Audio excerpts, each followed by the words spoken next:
dari mulai Sabang sampai Merauke. Kalau masjid itu dibangun di atas dasar Al-Quran dan Sunnah Nabi SAW, pasti cara ibadahnya sama. Secara global itu sama. Ya, habis adzan, sholat sunnah, berdoa, berzikir sendiri-sendiri, pelan, gitu loh. Setelah itu baru ada iqomah, kemudian sholat. Setelah sholat, zikir masing-masing sendiri. Sampai tinggal ditempun di kemawon. Apapun organisasinya, kalau dibangun di atas sunnah, ya, di atas Al-Quran dan Sunnah Nabi, pasti secara global cara ibadahnya itu sama. Makanya sumber perpecahan itu adalah apa? Kebid'ahan. Karena bid'ah ini akan terjadi perbedaan-perbedaan yang tidak karu-karuan. Banyak sekali sekarang cara-cara ibadah itu yang sebenarnya nggak ada, Pak. Kemarin pas 1 Muharram, nah 1 hari sebelum 1 Muharram beredar, kenapa? Beredar doa-doa, kenapa? Pembuka tahun, doa pembuka tahun. Doanya bagus, Pak, memang bagus sekali. Cuma permasalahannya kalau ditetapkan dan disyariatkan, maka ini perkara baru. Ngerti loh? Perkara baru karena ditetapkan dan disyariatkan, sementara Nabi SAW tidak mengajarkan yang demikian itu. Nanti kalau dianggap loh ini bagus, ini baik, kalau begitu nanti ada yang kreatif awal bulan. Gimana? Doa awal bulan. Nanti ada yang kreatif lagi. Apa? Lho ngono. Terus sing ndi sing bener lek ngono? Ayo. Kenapa enggak boleh? Yang lain boleh, sampean kok boleh, orang lain kok enggak boleh? Itu permasalahan yang mengandung syubhat tadi itu, Pak. Ya, Masya Allah. Jadi pastikan begini loh, Pak. Ketika Rasulullah SAW diwafatkan oleh Allah, itu agama sudah sempurna. Jadi tidak usah ditambah lagi, tidak usah buat lagi. Sebab kalau kemudian kita membuat lagi, seakan-akan ibadah yang diajarkan Nabi itu ada yang kurang, yang belum, berarti tugas Nabi belum selesai. Yang menyelesaikan siapa? Sampean? Masya Allah. Nggak sadar di sini kita. Ada yang kurang. Sementara Rasulullah SAW jauh sebelumnya, ya, Nabi telah mengatakan, qad allamakum nabiyyukum kulla syai'. Ini perkataan orang musyrik yang datang kepada sahabat Salman Al-Farisi. Orang musyrik datang kepada Salman menyatakan, qad allamakum nabiyyukum kulla syai' hatta al-khira'ah. Hai Salman, sungguh Nabimu telah mengajarkan kepadamu segala sesuatu. Semuanya sudah diajarkan. Hatta al-khira'ah, sampai urusan cebok pun diajarkan kepadamu. Ini pernyataan siapa? Orang musyrik, saking kagumnya melihat syariat yang diajarkan Nabi SAW. Kemudian dalam sebuah hadis Nabi SAW menyebutkan, yang berasal dari sahabat Abdullah ibnu Mas'ud radhiyallahu an, Nabi mengatakan tidak ada satupun ma baqiya minasyai', tidak ada sesuatu pun yang tersisa. Tidak ada sesuatu pun yang tersisa, amalan-amalan yang mendekatkan ke dalam surga dan amalan-amalan yang menjauhkan dari neraka. Semuanya itu sudah diajarkan oleh Nabi kepadamu. Perhatikan kalimat hadis ini. Tidak tersisa satupun perkara, ya, amalan yang mendekatkan orang ke dalam surga dan amalan yang menjauhkan manusia dari neraka, kecuali semua itu sudah diajarkan. Kalau kalimat itu tidak tersisa, berarti apa, Pak? Saiki ngene lho. Ngomong apa katanya nak iya. Saya ingin mendapat pahala untuk surga melalui sholat. Sekarang sholat apa yang tidak diajarkan oleh Nabi? Jadi nggak usah jenengan buat sholat sendiri. Sekarang ada nggak sholat dibuat manusia? Ada mana? Sholat apa? Ini sama maduk-maduk sebut gak iso. Ya. Sholat tobat ada hadisnya, Pak. Nah, sholat nisfu sabar. Diajarkan nanti bacaannya ini. Saya cari di beberapa kitab itu. Belum kita temukan riwayatnya. Malah di daerah Krian itu sekarang lagi tersebar sholat birrul walidain. Sholat untuk orang tua. Jadi syaratnya ngeten, Pak. Nek wong tuamu biyen mati gak sholat. Nah, nek wong tuamu iku mati gak sholat, maka sing nyolati anak engko diganteni anake, Pak. Nah, saiki diitung ae, bapakmu biyen mati ini umur piro? Ngono, Pak. Umur piro? Nek umur 50 berarti mulai dihitung umur 15 tahun sampai umur 50. Iki pirang tahun? 35 tahun. Ya. 35 tahun. Nah, 35 tahun iki ya apa carane anak-anak iki iso bayar. Saiki dihitung anake piro? Ngono. Lho ngono, Pak. Ya Allah, kok kreatif. Ini yang namanya inovasi tiada henti. Niku saged katanya. Wallahu a'lam bishawab.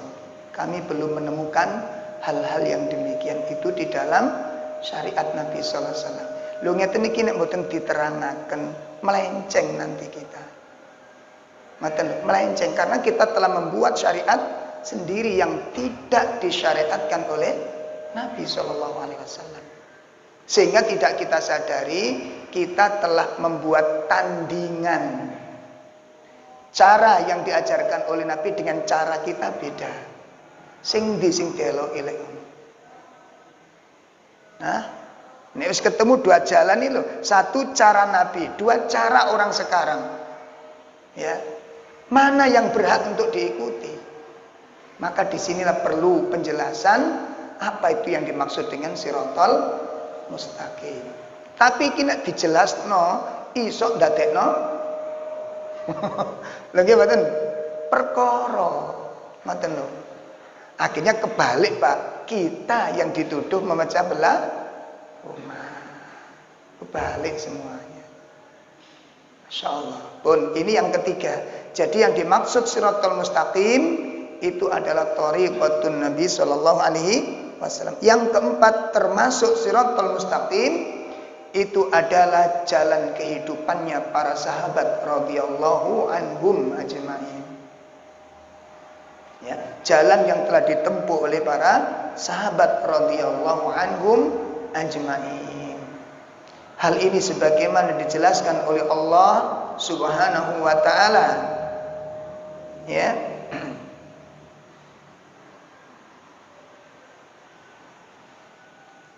Allah Subhanahu wa taala menjelaskan di dalam surat 9 ayat 100.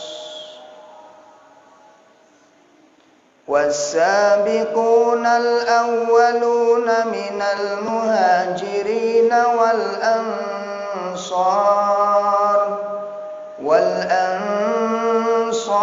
والذين اتبعوهم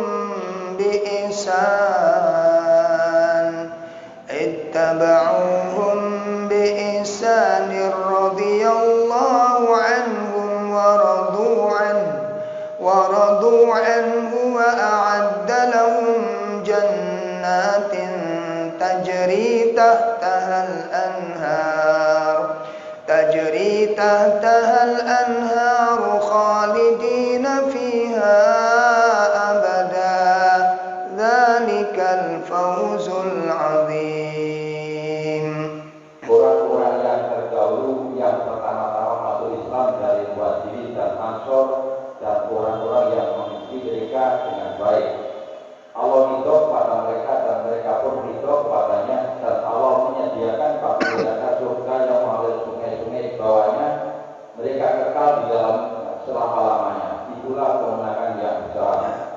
Ini termasuk jalan yang lurus, yaitu jalan yang ditempuh oleh para sahabat di dalam memahami nas-nas Al-Quran dan Sunnah. Allah Subhanahu wa ta'ala jelaskan, was-sabiqunal awwalun, orang-orang yang terdahulu masuk Islam, minal muhajirin, dari kalangan muhajirin, wal ansor, dan orang-orang ansor, walladzina taba'uhum biihsan, dan orang-orang yang mengikuti mereka dengan benar, mengikuti mereka dengan baik. Allah jamin jalan mereka itu radhiyallahu anhum, Allah ridho kepada mereka.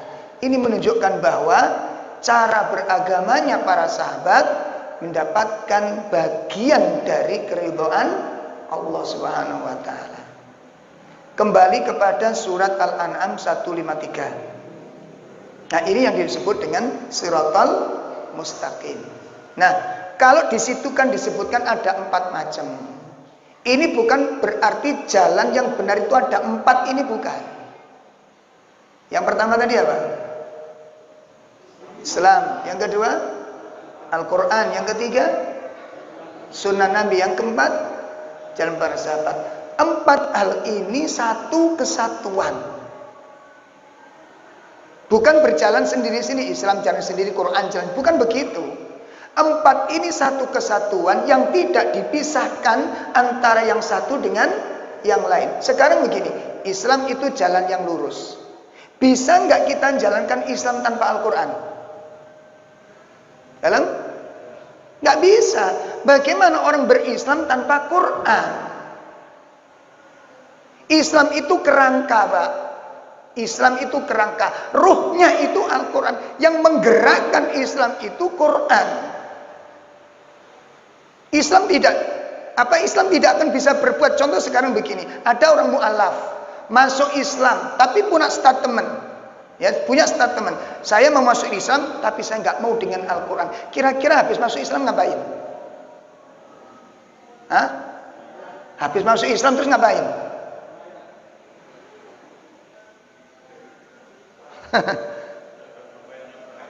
Gimana dia masuk Islam tanpa Quran? Apa yang dia akan kerjakan?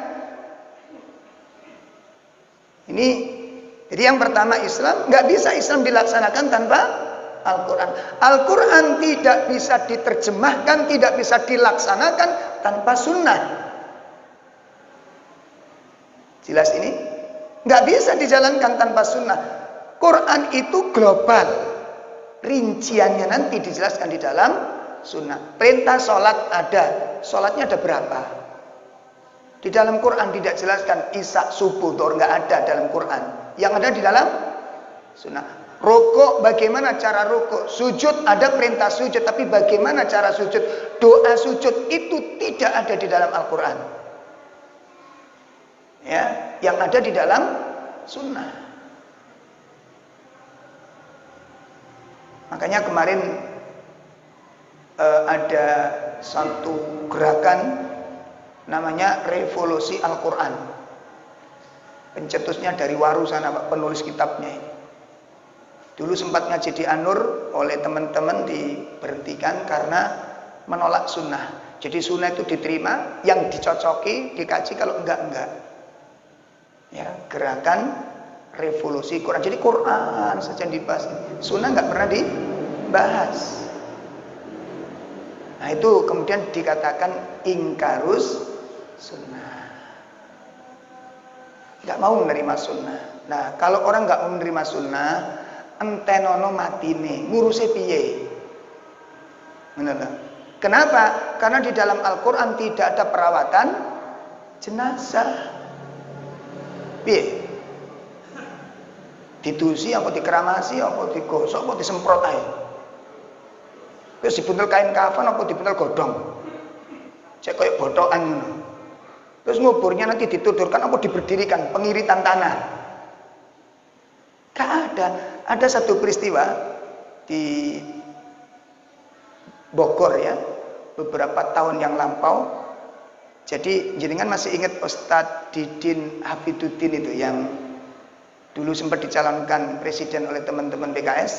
Nah, beliau punya kakak kakak Ustadz Didin ini punya temen Ustadz Ingkarus Sunnah di Bogor. Bukan kakaknya Ustadz Didin loh ya. Kakaknya Ustadz Didin punya temen Ustadznya orang ingkar sunnah. Qadarullah temannya ini meninggal dunia. Akhirnya kakaknya Ustadz Didin ini bertakziah, diem duduk, tidak mau komentar, ingin ngelihat gimana sih orang-orang ingkar sunnah itu merawat jenazah. Akhirnya bingung Pak, gak diramut-ramut. Akhirnya mendatangi kakaknya Ustadz Didin ini. Ustadz, kami minta tolong jenengan untuk merawat Ustadz kami. Akhirnya jawab apa? Ngapunten, mohon maaf, saya teman akrabnya, tidak mau mengkhianati keyakinannya. Jadi saya sangat menghormati keyakinan beliau. Beliau itu nggak mau sunnah, maka saya hormati dia. Saya nggak berani merawatnya. Kalau merawat itu saya pakai sunnah. Ini mengkhianati beliau, makanya saya tunggu dulu. Gitu. Enaknya diapakmu gitu.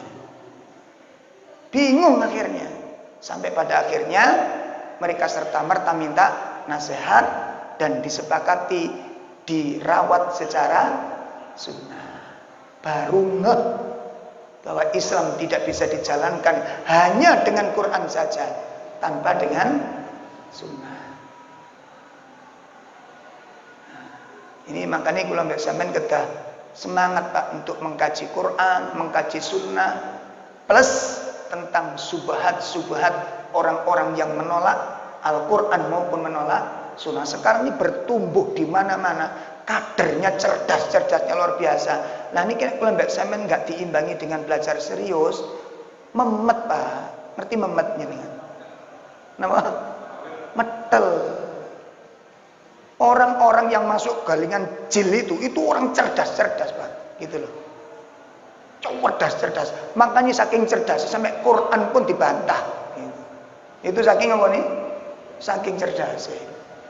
Quran dibantah. Apa kata pendapatnya itu? Al-Quran perlu direvisi katanya, masya Allah. Hebat. Makanya nggak usah heran kalau kemudian muncul tokoh-tokoh agama yang ucapannya ndak karu-karuan. Ndak usah heran dan ndak usah kaget kita. Unine ngono aja nih. Intinya cuma satu, ingin menjauhkan umat ini daripada kitab Allah dan ingin menjauhkan umat ini dari sunnah. Makanya muncul yang namanya Islam Nusantara. Itu kan ingin merusak Islam yang dibawa oleh Nabi. Sampai ada seorang tokoh besar mengatakan, Islam sing sebenar-benarnya Islam itu, Islam kita ini bukan Islam dari Timur Tengah. Itu saya dengar betul itu ceramahnya itu. Islam yang dari Timur Tengah itu Islam abal-abal. Itu di forum terbuka itu Pak. Lah terus kalau yang paling benar Islam dari Indonesia, terus Nabi ini sopo? Mosok Cak Said? Hah? Itu ceramah di forum terbuka Pak. Terbuka itu. Jadi Islam yang paling benar, yang paling lurus untuk kita itu ya Islam dari negara kita ini. Islam lokal namanya. Makanya disebut Islam Nusantara.